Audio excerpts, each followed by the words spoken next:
Doesn't know what to do with his gum. Oh, it's already here. Some There. bird will come pick it up, use it for their nest. Man with many skills. Yep.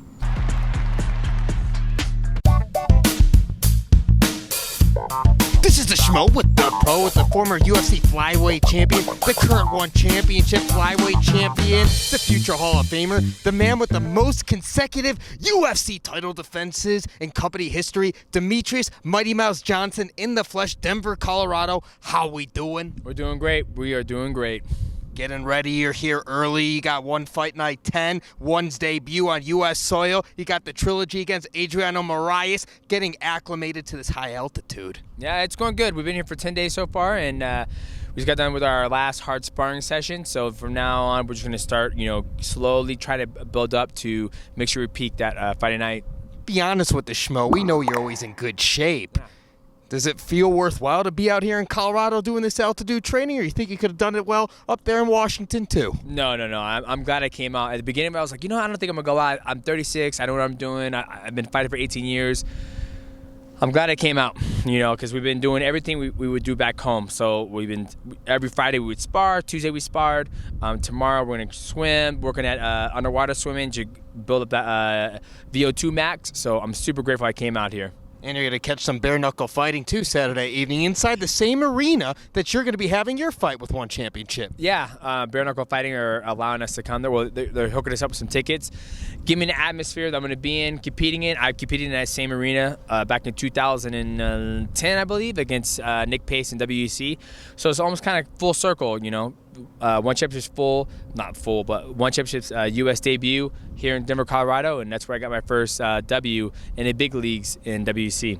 Well, speaking of full circle, the Schmo's been hearing this could be potentially the last professional fight. So psychologically speaking, does that put more or less pressure on you Friday evening, May 5th? No pressure at all. I think when I said that, and I spoke it, I've been more. I express my feelings where I'm at in my career, my life, for the children, my wife, and I know I can't do this forever, right? So what does an athlete do? Just keep on fighting till they can't no more? Or they're like, hey, I think it might be time to look at other things outside of life. So that was me expressing my feeling to let people know, what I'm going through right now. When do you think you'll know that feeling? Do you think it's going to end that feeling when you're inside the cage? You're going to have a knowing of where you're going to be standing at? Do you think it's going to take a couple of days? Have you put any thought into this, or are you just focused on the fight? Obviously I'm focused on the fight, but my wife says, Like a lot of people say, that know about my journey. They're like, you'll know. Like, when the time is going to be right. And so who knows? After this fight, I'm going to go home, go on vacation with the wife, sit down, ponder, talk to her, and we'll go from there. Well, you've had a lot of rematches in your life, but this is a trilogy. And not only is it just a trilogy, this is the third consecutive fight you have with the same man. Yeah. Do you feel extra comfort in knowing that, man? Especially the way things end in the second fight. I want to call it comfort. We fought each other 2 times already. Same thing, you look at, my John Dotson, my Joseph Benavidez, you look at my Ian McCall, and he's kind of had the same thing. You look when he fought Kyle Akwatov, Jay Eustaquio, so now he has me. So I'm going to go out there and just take it to him and see how the fight goes out, how the fight plays out. He's out here getting acclimated to the altitude. He's always in great shape, great guy, long opponent. So we're just going to go out there and see what happens. Well, when the Schmo interviewed him a couple months ago over there in South Florida, he told the Schmo he lent you the belt. Sometimes I need just to lay my belt for us to make a nice event. So I lay my belt to Demetrious Jones to make an amazing event here in the United States, and I can't wait for May 5th. Added a little extra something for this event. Guess what? He's not getting it back. If I have that belt at home, I lent him my belt. I always love that because, regardless win, lose, or draw, I still have that belt at home, right? He'll always have that highlight reel. I always have the highlight reel of me getting blasted in the face, and he'll always have the highlight reel of me blasting him in the face. So obviously this is a brand new fight, brand new belt on the line, because One Championship reached out to us. He goes, hey, we're getting your guys' belts ready for this fight. So, if I win this one, I'll get a brand new belt. So I'll get a fresh one to come home. A little trick to the trade. They give the champions fresh new belts, so you always get the belt, of course. But not all the fans know that. There are a lot of schmoes out there, Demetrious. Yeah, fresh belt. They said, hey, what do you want? I said, DKJ, Demetrious Krishna Johnson in gold.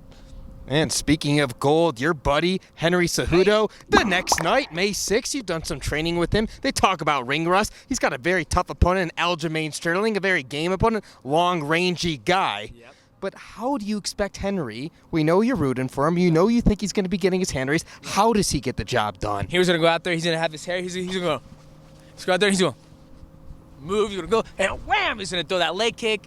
He's going to manage that distance very well. He's going to look to, use his feints. And the beautiful thing about Henry, he's very fast on the feet. He has been off for 3 years. I will say that's one thing he's going to have to, battle through. But, he's a champion, champ. Flyweight champion, bantamweight champ. He's beat me. He's beat the best in both divisions. And the biggest thing he's got to watch out for with Aljo is Aljo's going to come hungry. He's in great shape. He's got a great training camp behind him with Merab. So I'm sure Merab is pushing him very, very hard. So Henry's got to go out there and be intelligent. But it's not going to be an easy fight because he is more rangier. I would say he's probably a better grappler, like with taking the back, body triangle. I don't think he's a better wrestler, but wrestling and grappling, two different things. So we'll see. But I'm going for Henry, obviously. You got fired up from that question. We see you in fight mode. You got your distance from the Schmo. That's him right here. This is him right here.